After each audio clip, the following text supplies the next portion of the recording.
ಮತ್ತೊಂದು ವಿಷಯ, ಯಾವುದೋ ಒಂದು ಭರವಸೆಯ ಬೆಳಕು ಅನ್ನೋ ಒಂದು ಖಾಸಗಿ ಮಾಧ್ಯಮದಲ್ಲಿ ನಟ ದರ್ಶನ್ ಅವ್ರ ಬಗ್ಗೆ ಎಷ್ಟು ಹೀನವಾಗಿ ಮಾತಾಡ್ತಾರೆ ಅಂದರೆ, ನಟ ದರ್ಶನ್ ಕಿತ್ತು ಹೋದವನು, ದರ್ಶನ್ ಅಭಿಮಾನಿಗಳು ಕಿತ್ತು ಹೋದವರು.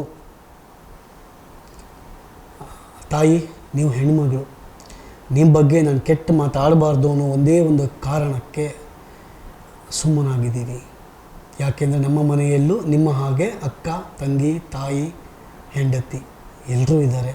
ಅವರು ಹೆಣ್ಮಕ್ಳು, ಅಸಹ್ಯವಾಗಿ ಮಾತಾಡಬಾರ್ದು ಅನ್ನೋ ಕಾರಣಕ್ಕೆ. ಯಾಕೆಂದರೆ ನಟ ದರ್ಶನ್ನಿಂದ ಅಭಿಮಾನಿಗಳು ಅಥವಾ ಅಭಿಮಾನಿಗಳು ಅಂತ ಹೇಳ್ಕೊಳ್ಳುವಂಥ ಒಂದಷ್ಟು ವರ್ಗಗಳು ತಲೆ ತಗ್ಸೋ ಕೆಲಸ ಮಾಡಬಾರ್ದು ಅನ್ನೋ ಕಾರಣಕ್ಕೆ ನಿಮ್ಮ ಬಗ್ಗೆ ನಾವು ಕೆಟ್ಟ ಮಾತಾಡ್ತಿಲ್ಲ.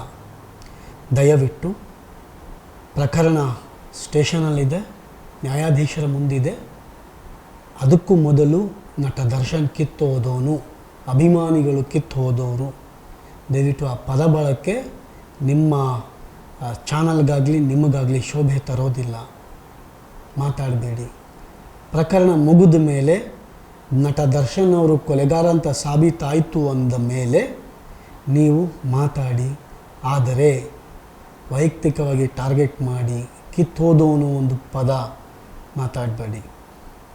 ನೀವು ಹೇಳ್ಬೋದು, ಖಂಡಿತ ನಟ ದರ್ಶನ್ ಅವರು ಕೂಡ ಈ ಹಿಂದೆ ಎಷ್ಟೋ ಪದಗಳನ್ನ ಬಳಕೆ ಮಾಡಿದ್ದಾರೆ ಅಂತ ನಾನು ಅದನ್ನು ಸಮರ್ಥಿಸ್ಕೊಳ್ತಿಲ್ಲ. ತಗಡು ಅಂದಿದ್ದು, ಪುಡಾಂಗ್ ಅಂದಿದ್ದು ಅಥವಾ ಮತ್ತೊಂದು ಅಂದಿದ್ದು ನಾನು ಅದನ್ನು ಖಂಡಿತ ಸಮರ್ಥಿಸ್ಕೊಳ್ತಿಲ್ಲ. ಅದು ತಪ್ಪೇ. ಆ ಥರ ಯಾವುದೇ ಒಬ್ಬ ನಟ ಅಥವಾ ಯಾವುದೇ ಒಬ್ಬ ವ್ಯಕ್ತಿ ಯಾರ ಮೇಲೂ ಆ ಥರ ಇಲ್ಲ ಸಲ್ಲದ ಅಥವಾ ಆ ಥರ ನಿಂದನಾರ್ಹ ಪದಗಳನ್ನ ಬಳಕೆ ಮಾಡಬಾರ್ದು. ಅದು ತಪ್ಪೇ. ಅವ್ರು ಮಾಡಿದ್ದು ತಪ್ಪಾದರೆ ನೀವು ಮಾಡಿದ್ದು ತಪ್ಪೇ ಅಲ್ವಾ? ದಯವಿಟ್ಟು ಆ ಥರ ಪದ ಪ್ರಯೋಗಗಳು ಆ ನಟನ ಮೇಲಾಗಲಿ ಅವ್ರನ್ನ ಆರಾಧಿಸುವಂಥ ಅಭಿಮಾನಿಗಳ ಮೇಲಾಗಲಿ ಪ್ರಯೋಗ ಮಾಡಬೇಡಿ. ಯಾಕೆಂದರೆ ಯಾವುದೇ ಒಬ್ಬ ವ್ಯಕ್ತಿ ಕೊಲೆ ಮಾಡ್ತಾನೆ ಅಂತ ಅವನ ಅಭಿಮಾನಿಗಳಾದವರಲ್ಲ. ಅವರ ಸಿನಿಮಾಗಳನ್ನ ನೋಡ್ಕೊಂಡು ಬಂದಿದ್ದೀವಿ, ಅವರ ಸಾಮಾಜಿಕ ಕಾರ್ಯಗಳನ್ನ ನೋಡ್ಕೊಂಡು ಬಂದಿದ್ದೀವಿ, ಅವ್ರು ಮಾಡಿದಂಥ ಎಷ್ಟೋ ಸಹಾಯಗಳನ್ನ ನೋಡಿಕೊಂಡು ಇವತ್ತು ಅಭಿಮಾನಿಗಳಾಗಿದ್ದೀವಿ. ಆ ಅಭಿಮಾನಕ್ಕೆ ಬೆಲೆನೇ ಕಟ್ಟೋಕ್ಕಾಗೋದಿಲ್ಲ. ಇವತ್ತು ಅವರು ಖಂಡಿತ ತಪ್ಪು ಮಾಡಿದ್ದೇ ನಿಜ ಆಗಿದ್ದರೆ ನ್ಯಾಯಾಲಯ ಇದೆ, ಪೊಲೀಸ್ ಇದೆ, ನಮ್ಮ ದೇಶದಲ್ಲಿ ಸುಭದ್ರ ಕಾನೂನಿದೆ, ಖಂಡಿತ ಶಿಕ್ಷೆ ಆಗಲಿ. ಕಾನೂನಿಗೆ ದೊಡ್ಡವರು ಯಾರೂ ಇಲ್ಲ. ಆ ನೊಂದ ಕುಟುಂಬಕ್ಕೆ ಸಾಂತ್ವನ ನೀಡುವಂಥದ್ದಾಗಲಿ. ಆದರೆ ಈ ಅವಾಚ್ಯ ಶಬ್ದಗಳು, ಅವಾಚ್ಯ ನಿಂದನೆಗಳು, ವೈಯಕ್ತಿಕ ಟಾರ್ಗೆಟ್ಗಳು ಯಾರಿಗೂ ಶೋಭೆ ತರೋದಿಲ್ಲ. ಆ್ಯಂಡ್ ವಿಷಯಗಳಿನ್ನೂ ಸಾಕಷ್ಟಿದೆ. ರಾಜ್ಯದಲ್ಲಿ ಕೊಲೆಗಳಾಗಿದೆ, ರೇಪ್ ಆಗಿದೆ, ಹತ್ಯೆಗಳಾಗಿದೆ, ಎಷ್ಟೋ ನಡಿಬಾರ್ದಂಥದ್ದು ಎಲ್ಲ ನಡೆದಿದೆ. ಇತ್ತೀಚೆಗೆ ಹುಬ್ಬಳ್ಳಿಯಲ್ಲಿ ನೇಹ ಅನ್ನೋ ಹುಡುಗಿ ಕೊಲೆ ಆಯಿತು. ಅದಕ್ಕಿದ್ದಕ್ಕಿದ್ದಂಗೆ ಸ್ವಲ್ಪ ದಿನದಲ್ಲಿ ಮತ್ತೊಂದು ಕೊಲೆ ಆಯಿತು. ಬಿಜಾಪುರಲ್ಲಿ ಒಂದು ಬಾಲಕಿ ಮೇಲೆ, ಅಂದರೆ ಒಂದು ಚಿಕ್ಕ ಹುಡುಗಿ ಮೇಲೆ ರೇಪ್ ಆಯಿತು. ಆ್ಯಂಡ್ ಕೆಲವು ವರ್ಷಗಳ ಹಿಂದೆ 9 ತಿಂಗಳ ಮಗುವಿನ ಮೇಲೆ ಅತ್ಯಾಚಾರ ಆಯಿತು. ಮಾಧ್ಯಮಗಳು ಅದನ್ನು ಹೇಳಿದ್ರಿ, ಇಲ್ಲ ಅಂತ ಹೇಳ್ತಿಲ್ಲ. ಆದರೆ ನಟ ದರ್ಶನ್ ಅವ್ರಿಗೆ ಕೊಟ್ಟಂಥ, ನಟ ದರ್ಶನ್ ಪ್ರಕರಣಕ್ಕೆ ಕೊಟ್ಟಂಥ ಪ್ರಾಮುಖ್ಯತೆ ಅವತ್ತು ಯಾಕೆ ಅದಕ್ಕೆ ಕೊಡಲಿಲ್ಲ? ಅದು ನಿಮಗೆ ಕುಟುಂಬ ಅನ್ನಿಸ್ಲಿಲ್ವಾ? ಅಥವಾ ಅದು ನಿಮಗೆ ನ್ಯಾಯ ಅನಿಸುತ್ತಾ? 1 ವಾರ 10 ದಿನಗಳು ಇನ್ನೂ ಒಂದಷ್ಟು ದಿನಗಳ ಕಾಲ ಈ ಪ್ರಕರಣನ ನೀವು ತಗೊಂಡು ಹೋಗ್ತಿದ್ದೀರಿ.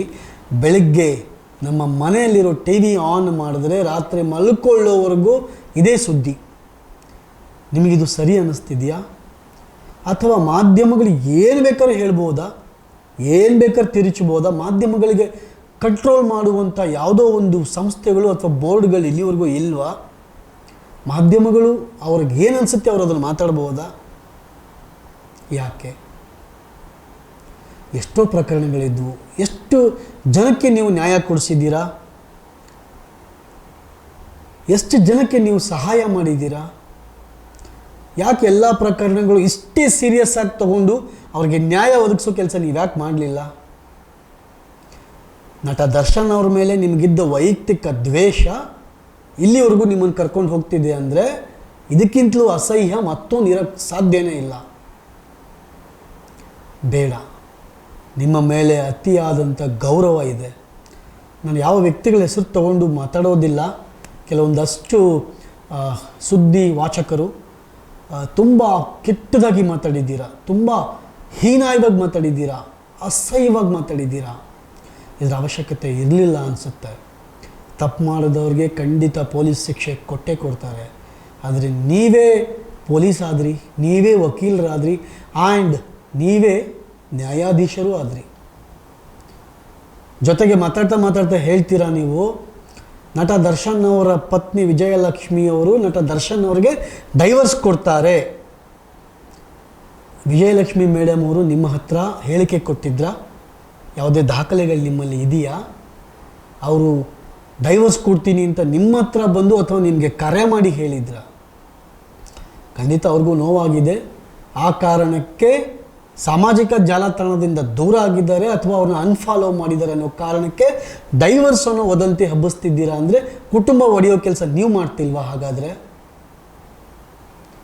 ಅವರ ಮಗ ನಟ ದರ್ಶನ್ ಅವರ ಮಗ ವಿನೀಶ್ ದರ್ಶನ್ ಅವರು ಒಂದು ಪೋಸ್ಟ್ ಮಾಡ್ತಾರೆ, ನನಗೆ ಮತ್ತು ನಮ್ಮ ಕುಟುಂಬಕ್ಕೆ ಆಗ್ತಿರುವಂಥ ನೋವು ನಿಮ್ಗೆ ಅರ್ಥ ಆಗ್ತಿಲ್ವಾ? ನಾನಿನ್ನು ಕೇವಲ 15 ವರ್ಷದ ಹುಡುಗ, ನನಗೂ ಭಾವನೆಗಳಿದೆ. ನೀವು ಬಳಸ್ತಿರುವಂಥ ಕೆಟ್ಟ ಪದಗಳು ನಮಗೆ ತುಂಬ ನೋವು ಕೊಟ್ಟಿದೆ. ನಿಮಗೆ ಆ ಬಾಲಕ ಅಂದರೆ ನಟ ದರ್ಶನ್ ಅವರ ಮಗನ ಭಾವನೆಗಳು ನಿಮ್ಗೆ ಅರ್ಥ ಆಗಲಿಲ್ವಾ? ನಿಮ್ಮ ಭಾವನೆಗಳಿಗೆ ನೀವು ಬೆಲೆ ಕೊಟ್ಟಷ್ಟು ಬೇರೆ ಯಾರ ಭಾವನೆಗಳಿಗೂ ನೀವು ಬೆಲೆ ಕೊಡೋದೇ ಇಲ್ವಾ? ನೀವಿರೋದೇ ಹೀಗೇನಾ? ಮಾಧ್ಯಮಗಳು ಸಮಾಜದಲ್ಲಿ ಒಳ್ಳೆಯ ಕೆಲಸಗಳ ಜೊತೆಗೆ ಒಂದಷ್ಟು ಸಾಮಾಜಿಕ ಕೆಲಸಗಳು, ಜನಕ್ಕೆ ಸಹಾಯ ಆಗುವಂಥ ಕೆಲಸಗಳು ಮಾಡಿ. ಖಂಡಿತ ನಿಮ್ಮನ್ನು ಜನ ಪ್ರೀತಿಸ್ತಾರೆ ಆ್ಯಂಡ್ ಪ್ರೀತಿಸ್ತಾ ಇದ್ದಾರೆ. ಆದರೆ ಈ ಪ್ರಕರಣದಲ್ಲಿ ನೀವು ತೋರಿರುವಂಥ ಬೇಜವಾಬ್ದಾರಿ ಹೇಳಿಕೆಗಳು, ಅಸಹ್ಯ ಮೂಡಿಸೋ ನಿಮ್ಮ ಮಾತುಗಳು ನಿಜವಾಗ್ಲೂ ತೀರಾ ಅಸಹ್ಯ ಅನ್ನಿಸ್ತಿದೆ. ಜೊತೆಗೆ ಈ ಒಂದಷ್ಟು ವಿಷಯ ನಟ ದರ್ಶನ್ ಅವ್ರಿಗೂ ಕೂಡ ಹೊರಗಡೆ ಹೇಳ್ಕೊಳ್ಳೋಕೆ ಇಷ್ಟ ಇಲ್ಲ. ಯಾಕಂದರೆ ನಟ ದರ್ಶನ್ ಅವ್ರು ನಂಬಿದ್ದು ಎಡಗೈಯಲ್ಲಿ ಕೊಟ್ಟಿದ್ದು ಬಲಗೈಗೆ ಗೊತ್ತಾಗಬಾರ್ದು ಅಂತ. ಪ್ರತಿ ವರ್ಷ ಅವರ ಹುಟ್ಟುಹಬ್ಬ ಆಚರಣೆ ಮಾಡ್ಕೊಳ್ಬೇಕಾದ್ರೆ ಎಷ್ಟೋ ಟನ್ ಗಟ್ಟಲೆ ಆಹಾರಗಳು ಮಠಗಳಿಗೆ ಹೋಗುತ್ತೆ. ಯಾಕೆಂದರೆ ತನ್ನ ಕೈಲಾದ ಸಹಾಯ ಈ ಸಮಾಜಕ್ಕೆ ಮಾಡಬೇಕು ಅನ್ನೋ ಕಾರಣಕ್ಕೆ. ಎಷ್ಟೋ ನಟರ ಹುಟ್ಟುಹಬ್ಬಗಳು ಕೇಕ್ಗಳಲ್ಲಿ ಅಥವಾ ಮತ್ತೊಂದು ವ್ಯರ್ಥ ಆಗ್ತಿದೆ. ಈ ವ್ಯರ್ಥ ಮಾಡಬೇಡಿ ಅಂತ ಸಮಾಜಕ್ಕೆ ಅಥವಾ ಅಭಿಮಾನಿಗಳಿಗೆ ನಟ ದರ್ಶನ್ ಅವರು ಕರೆ ಕೊಡ್ತಾರೆ. ನೀವು ತರೋ 100 ರೂಪಾಯಿ ಕೇಕ್ನ ಅದೇ 100 ರೂಪಾಯಿ ಆಹಾರ ಪದಾರ್ಥಗಳು ಕೊಡಿ, ಹಸುವಾದವ್ರಿಗೆ ಅಥವಾ ಊಟದ ಅವಶ್ಯಕತೆ ಇರೋರಿಗೆ ನಾನು ತಲುಪಿಸೋ ಪ್ರಯತ್ನ ಮಾಡ್ತೀನಿ ಅಂತ. ಯಾವುದೋ ಒಂದು ಸುದ್ದಿ ಪತ್ರಿಕೆಗಳಲ್ಲಿ ಓದಿದ್ದ ನೆನಪು ನನಗೆ. ನಟ ದರ್ಶನ್ ಅವರು 70 ಟನ್ ಆಹಾರನ ಒಂದು ಮಠಕ್ಕೆ ಕಳಿಸಿಕೊಟ್ರು ಅಂತ. ಅದರ ಜೊತೆಗೆ ಇತ್ತೀಚೆಗೆ ಸಾಮಾಜಿಕ ಜಾಲತಾಣಗಳಲ್ಲಿ ನೋಡಿದೆ, ಒಬ್ಬ ಮಂಗಳಮುಖಿಯವರು ಹೇಳ್ತಾರೆ, ನನ್ನ ಆಶ್ರಮಕ್ಕೆ ಒಂದೇ ಒಂದು ಕರೆಗೆ ಹೋಗೊಟ್ಟು ನನ್ನ ಆಶ್ರಮಕ್ಕೆ ಬೇಕಾದಂಥ ಅಂದರೆ ಆ ಕಟ್ಟಡಕ್ಕೆ ಬೇಕಾದಂಥ ಎಲ್ಲ ಸಾಮಗ್ರಿಗಳನ್ನ ನಟ ದರ್ಶನ್ ಕಳಿಸ್ಕೊಡ್ತಾರೆ, ನನ್ನ ಪಾಲಿನ ದೇವರು ಅವರು ಅಂತ ಹೇಳಿದರು. ಅದರ ಜೊತೆಗೆ ಎಷ್ಟೋ ಅನಾಥ ಮಕ್ಕಳಿಗೆ ಹಸಿವಾದಾಗ ಊಟ ಕೊಟ್ಟಿದ್ದಾರೆ. ಕರೋನಾ ಸಂಕಷ್ಟದ ಸಮಯದಲ್ಲಿ ದರ್ಶನ್ ಆ್ಯಂಡ್ ಟೀಮ್ ಆಹಾರ ಪೊಟ್ಟಣಗಳ ಸರಬರಾಜು ಮಾಡಿದ್ದಾರೆ. ಇದನ್ನು ಯಾವತ್ತೂ ನೀವು ಹೇಳೇ ಇಲ್ಲ. ಯಾಕೆ ಒಂದು ಕೊಲೆ ಪ್ರಕರಣನ ಅಥವಾ ದರ್ಶನ್ನ ಪ್ರಕರಣ ಇಷ್ಟು ದಿನಗಳ ಕಾಲ ನೀವು ಹೇಳ್ಕೊಂಡು ಹೋಗ್ತಿದ್ದೀರಿ? ಒಂದು ಒಳ್ಳೇದು ಮಾಡಿದಾಗ ಯಾಕೆ ನೀವು ಪ್ರಚಾರ ಕೊಡಲಿಲ್ಲ? ಪ್ರಚಾರದ ಅವಶ್ಯಕತೆ ಖಂಡಿತ ದರ್ಶನ್ ಅವ್ರಿಗಿಲ್ಲ. ನಾನು ಹೇಳ್ತಿರೋದು, ನೀವು ಇದನ್ನು ಇಷ್ಟು ಬಿಂಬಿಸ್ತಿದ್ದೀರಲ್ಲ, ಇದನ್ನು ಒಳ್ಳೆಯದನ್ನು ಯಾಕೆ ನೀವು ಬಿಂಬಿಸಲಿಲ್ಲ? ಯಾಕಿಷ್ಟು ದ್ವೇಷ, ಯಾಕಿಷ್ಟು ವೈಯಕ್ತಿಕ ಅಸೂಯೆ ಅವ್ರ ಮೇಲೆ ನಿನಗೆ? ಈ ಸಮಾಜದಲ್ಲಿ ಅಥವಾ ಈ ರಾಜಕಾರಣಿಗಳು ಎಷ್ಟು ಕೆಟ್ಟ ಕೆಲಸ ಮಾಡಿದಾಗ ನೀವು ಅದನ್ನು ಹೇಳಿದ್ದೀರಾ, ಒಳ್ಳೆಯದಲ್ಲ ಇದು ಮಾಡ್ತಿರೋದು ಅನ್ನೋದು. ಬಟ್ ಈ ಮಟ್ಟಕ್ಕೆ ನೀವು ಯಾರನ್ನೂ ಟಾರ್ಗೆಟ್ ಮಾಡೋಕ್ಕೆ ಸಾಧ್ಯನೇ ಇಲ್ಲ, ಟಾರ್ಗೆಟ್ ಮಾಡೂ ಇಲ್ಲ. ಇದರ ಅವಶ್ಯಕತೆ ನಿಮಗೆ ಖಂಡಿತ ಇದೆಯಾ? ನಾನು ಮತ್ತೆ ಹೇಳ್ತಿದ್ದೀನಿ, ನಟ ದರ್ಶನ್ ಅವರು ಆ್ಯಂಡ್ ಅವರ ತಂಡ ಕೊಲೆ ಮಾಡಿದರೆ ಖಂಡಿತ ಅವ್ರಿಗೆ ಶಿಕ್ಷೆ ಆಗಲಿ. ಯಾಕೆಂದರೆ ರೇಣುಕಾ ಸ್ವಾಮಿಯ ಸಾವು ಅವ್ರ ಕುಟುಂಬಕ್ಕೆ ಭರಿಸಲಾರದಂಥ ನೋವು ಕೊಟ್ಟಿರುತ್ತೆ. ನಾವೆಷ್ಟೇ ಕೋಟಿ ಕೊಟ್ಟರೂ ರೇಣುಕಾ ಸ್ವಾಮಿ ಮತ್ತೆ ಹಿಂತಿರುಗಿ ಬರೋದಿಲ್ಲ. ಅವ್ರ ಕುಟುಂಬಕ್ಕೆ ನೋವಾಗಿದೆ, ಅನ್ಯಾಯವಾಗಿದೆ. ಯಾಕೆಂದರೆ ಆ ಸಹೋದರಿ 5 ತಿಂಗಳ ಗರ್ಭಿಣಿ ಅಂತ ಗೊತ್ತಾದಾಗ ಕರಳು ಚುರುಕನ್ನುತ್ತೆ. ಯಾಕೆಂದರೆ ನನ್ನ ಅಕ್ಕನೂ ನನ್ನ ತಂಗಿಗೂ ಹೀಗಾಗಿದ್ದರೆ ಖಂಡಿತ ನನಗೂ ನೋವಾಗುತ್ತೆ. ಆ ನೋವಿಗೆ, ಆ ರೇಣುಕಾ ಸ್ವಾಮಿ ಸಾವಿಗೆ ನ್ಯಾಯ ಸಿಗಲಿ. ತಪ್ಪು ಮಾಡಿದ್ದೇ ಆದಲ್ಲಿ, ಮತ್ತೊಮ್ಮೆ ಹೇಳ್ತಿದ್ದೀನಿ, ನಟ ದರ್ಶನ್ ಮತ್ತು ಅವರ ತಂಡ ತಪ್ಪು ಮಾಡಿದ್ದೇ ಆಗಿದ್ದಲ್ಲಿ ಕಾನೂನು ಶಿಕ್ಷೆ ಕೊಡಲಿ. ಎಲ್ಲದಕ್ಕೂ ಹೆಚ್ಚಾಗಿ, ಎಲ್ಲದಕ್ಕೂ ಮಿಗಿಲಾಗಿ ಕಾನೂನು ಅಂತಿದೆ, ಅದ್ರ ಮೇಲೆ ನಂಬಿಕೆ ಇದೆ ನಮಗೆ. ಮತ್ತೊಂದು ಖಾಸಗಿ ವಾಹಿನಿಯಲ್ಲಿ ನೋಡಿದೆ ನಾನು, ನಟ ದರ್ಶನ್ ಮತ್ತು ಅವರ ತಾಯಿಯಾದ ಮೀನಮ್ಮನವರಿಗೆ ಅವ್ರಿಗೂ ಆಗ್ಬರ್ತಿಲ್ಲ. ಮೀನಮ್ಮ ಅಂದರೆ ನಟ ದರ್ಶನ್ ಅವರ ತಾಯಿ ಮಗನ ಜೊತೆ ಮಾತಾಡ್ತಿಲ್ಲ. ಅವರ ವಿವಾದಗಳಿಂದ ಅವರಿಗೆ ಮನಸ್ಸಿಗೆ ತುಂಬ ನೋವಾಗಿದೆ. ಹಾಗಾಗಿ ತಾಯಿ ಮಗ ದೂರ ಇದ್ದಾರೆ, ಒಬ್ರಿಗೊಬ್ರು ಮಾತಾಡ್ತಿಲ್ಲ. ಯಾವ ದಾಖಲೆಗಳು ನಿಮ್ಮಲ್ಲಿದೆ ಅಂದರೆ ಮೀನಮ್ಮ ದರ್ಶನ್ ಅವ್ರ ಜೊತೆ ಮಾತಾಡ್ತಿಲ್ಲ ಅಂದರೆ ಈ ವಿವಾದಗಳು ನಟ ದರ್ಶನ್ ಅವರ ಕುಟುಂಬಕ್ಕೆ ತುಂಬ ನೋವು ಕೊಟ್ಟಿದೆ, ಹಿಂದಿನಿಂದ ಬಂದಿರುವಂಥ ವಿವಾದಗಳು ಅಂತ. ನಿಮ್ಮಲ್ಲಿ ಯಾವುದೇ ದಾಖಲೆಗಳೇ ಇಲ್ಲ. ಇನ್ಫ್ಯಾಕ್ಟ್ ನಿಮಗೇನು ಅನಿಸುತ್ತೋ ಅದು ನೀವು ಮಾತಾಡ್ತಾ ಹೋಗ್ತಾ ಇದ್ದೀರಾ, ಇನ್ನೂ ಮಾತಾಡ್ತಾನೆ ಇರ್ತೀರಾ. ಯಾಕೆಂದರೆ ಒನ್ಸ್ ಅಗೇನ್ ನಟ ದರ್ಶನ್ ಮೇಲಿರೋ ಹಳೆ ದ್ವೇಷ. ಮಾಧ್ಯಮಗಳನ್ನ ಬೈದಿದ್ದು ನಾನು ಸಮರ್ಥಿಸ್ಕೊಳ್ತಿಲ್ಲ. ಯಾವುದೇ ಮಾಧ್ಯಮಗಳಾಗಲಿ ಅಥವಾ ಯಾವುದೇ ವ್ಯಕ್ತಿಗಳಿಗಾಗಲಿ ಯಾರೂ ಕೆಟ್ಟ ಭಾಷೆಯಲ್ಲಿ ಮಾತಾಡಬಾರ್ದು. ಅದಕ್ಕೆ ನಮ್ಮ ಕಾನೂನಲ್ಲಿ ಜಾಗ ಇಲ್ಲ. ಆವತ್ತು ನಟ ದರ್ಶನ್ ಅವರು ಮಾಧ್ಯಮಗಳಿಗೆ ಬೈದಿದ್ದು ಅದಕ್ಕೆ ಕಾನೂನು ಹೋರಾಟ ಮಾಡಬಹುದಿತ್ತು. ಬಟ್ ಇವತ್ತು ಅದೇ ವಿಷಯನ ಇಟ್ಕೊಂಡು ನಟ ದರ್ಶನ್ ಅವ್ರ ಮೇಲೆ ಎಲ್ಲ ಮಾಧ್ಯಮಗಳು ವೈಯಕ್ತಿಕವಾಗಿ ಟಾರ್ಗೆಟ್ ಮಾಡ್ತಿರೋದು ಸರಿ ಇಲ್ಲ ಅನ್ನಿಸ್ತಿದೆ. ನೀವು ಕಾನೂನು ಹೋರಾಟ ಅವತ್ತು ಮಾಡ್ಬೋದಿತ್ತಲ್ವಾ? ಯಾಕಂದರೆ ನೀವು ಉಪದೇಶ ಕೊಡ್ತೀರ ಮತ್ತೊಬ್ಬರಿಗೆ. ಇವತ್ತು ನೀವು ಮಾಡ್ತಿರೋದು ಕೂಡ ಸರಿ ಇಲ್ಲ. ಕಾನೂನು ನೋಡ್ಕೊಳ್ಳಿ, ಪೊಲೀಸ್ ಇದ್ದಾರೆ, ಶಿಕ್ಷೆ ಆಗಲಿ ತಪ್ಪು ಮಾಡಿದ್ದೇ ಆಗಿದ್ದರೆ.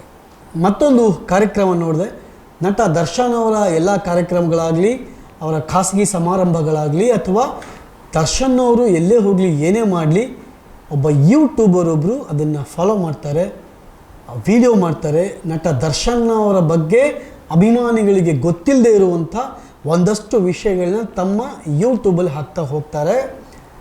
ಒಂದು ಖಾಸಗಿ ಚಾನಲ್, ಅವರ ಮೇಲೆ ಯಾವುದೋ ಕೋಪ ಆಯ್ತೋ ಗೊತ್ತಿಲ್ಲ, ಕೊನೆಗೆ ಹೇಳ್ತಾರೆ ಈ ಪ್ರಕರಣದಲ್ಲಿ ಆ ಹುಡುಗಿ ಕೂಡ ಇದ್ದಾಳೆ. ಆ ಹುಡುಗಿಗೆ ದಿಗ್ಭ್ರಮೆ, ಆ ಹುಡುಗಿಗೆ ಇದ್ದಕ್ಕಿದ್ದಾಗೆ ಶಾಕ್. ನನ್ನ ಹೆಸರು ಯಾಕೆ ಬಂತು ಈ ಪ್ರಕರಣದಲ್ಲಿ? ಅಂದರೆ ಅವರು ದರ್ಶನ್ ಮತ್ತು ಇಡೀ ಅವ್ರ ಜೊತೆಗಿರುವ ಎಲ್ಲರನ್ನೂ ಟಾರ್ಗೆಟ್ ಮಾಡ್ತಿದ್ದಾರೆ ಅಂತ ಅವತ್ತು ಗೊತ್ತಾಯಿತು. ಅದು ಕೇವಲ ಒಂದೇ ಒಂದು ಚಾನಲಲ್ಲಿ ಬಂದಿರೋ ವಿಷಯ, ಅದೇ ಭರವಸೆಯ ಬೆಳಕು. ಕೊನೆಗೆ ಆ ಹುಡುಗಿ ಕ್ಯಾಮ್ರಾ ಮುಂದೆ ಬರ್ತಾರೆ, ತಮ್ಮದೇ ಆದಂಥ ಕ್ಯಾಮ್ರಾ ಎತ್ಕೊಂಡು ಅನ್ನಪೂರ್ಣೇಶ್ವರಿ ನಗರ ಪೊಲೀಸ್ ಸ್ಟೇಷನ್ ಮುಂದೆನೇ ವಿಡಿಯೋ ಶೂಟ್ ಮಾಡ್ತಾರೆ. ನೋಡಿ, ನಾನು ಇಲ್ಲೇ ಇದ್ದೀನಿ, ಅನ್ನಪೂರ್ಣೇಶ್ವರಿ ನಗರ ಪೊಲೀಸ್ ಠಾಣೆ ಮುಂದೆನೇ ಇದ್ದೀನಿ, ದರ್ಶನ್ ಅವ್ರಿಗೆ ಸಂಬಂಧಪಟ್ಟ ವಿಡಿಯೋಗಳು ಮತ್ತೆ ಮಾಡ್ತಿದ್ದೀನಿ. ಆ ಭರವಸೆಯ ಬೆಳಕು ಚಾನಲ್ ಅವ್ರು ಹೇಳಿದ ಪ್ರಕಾರ ಈ ಪ್ರಕರಣದಲ್ಲಿ ನಾನಿದ್ದರೆ ನನ್ನನ್ನು ಅರೆಸ್ಟ್ ಮಾಡಬೇಕಿತ್ತು, ಸ್ಟೇಷನ್ ಒಳಗಡೆ ಹೋಗ್ತೀನಿ ಅಂದರೂ ಕೂಡ ನನ್ನನ್ನು ಬಿಡ್ತಿಲ್ಲ ಪೊಲೀಸರು ಅಂತ. ಅಂದರೆ ಯಾವ ಮಟ್ಟಕ್ಕೆ ಇಳಿದುಬಿಟ್ಟಿದ್ದೀರಾ? ಆ ಹುಡುಗಿ ಬಗ್ಗೆ ಏನೇನೋ ಇಲ್ಲ ಸಲ್ಲದ ಆರೋಪಗಳು ಮಾಡಿದ್ರಿ. ಆ ಹುಡುಗಿ ಸ್ಟೇಷನ್ ಮುಂದೆ ಹೋದಾಗ ಪೊಲೀಸರು ಕ್ಯಾರೇ ಎನ್ನಲಿಲ್ಲ ಆ ಹುಡುಗಿ ಇದ್ದಿದ್ರೆ. ಸೊ ನಿಮ್ಮ ಸುಳ್ಳು ಇನ್ನು ಎಲ್ಲಿವರೆಗೂ ಹೇಳ್ಕೊಂಡು ಹೋಗ್ತೀರಾ? ಎಲ್ಲಿವರೆಗೂ ಇದೇ ಥರ ಸುಳ್ಳುಗಳನ್ನ ನೀವು ಮಾಹಿತಿ ಕೊಡ್ತಾನೆ ಹೋಗ್ತೀರಾ ನಿಮ್ಮ ಮಾಧ್ಯಮಗಳಲ್ಲಿ?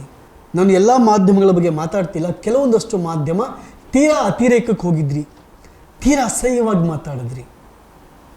ಅದರಲ್ಲೂ ಒಂದಷ್ಟು ನಿರೂಪಕರು ನಿಮ್ಮ ಮೇಲೆ ಅತ್ಯಂತ ಹೆಚ್ಚಿನ ಮಟ್ಟದ ಗೌರವ ನನಗೂ ಇತ್ತು. ಆದರೆ ನೀವು ತೋರಿಸಿದ ಆ ಬೇಜವಾಬ್ದಾರಿ, ನಿಮ್ಮ ಅಸಹ್ಯದ ಹೇಳಿಕೆಗಳು ಇವತ್ತು ನಿಮ್ಮನ್ನು ಸಣ್ಣವ್ರನ್ನಾಗಿ ಮಾಡಿದೆ. ಸಾಮಾಜಿಕವಾಗಿ ಬದುಕ್ತಿರುವಂಥ ನಾವು ನೀವು ಈ ಸೊಸೈಟಿಯಲ್ಲಿ ಕೆಟ್ಟ ಮಾತು ಕೆಟ್ಟ ಯೋಚನೆಗಳಿಂದ ದೂರ ಇದ್ದಷ್ಟು ನಿಮಗೂ ಒಳ್ಳೆಯದು, ನಮಗೂ ಒಳ್ಳೆಯದು, ಅದು ಆರೋಗ್ಯಕರ.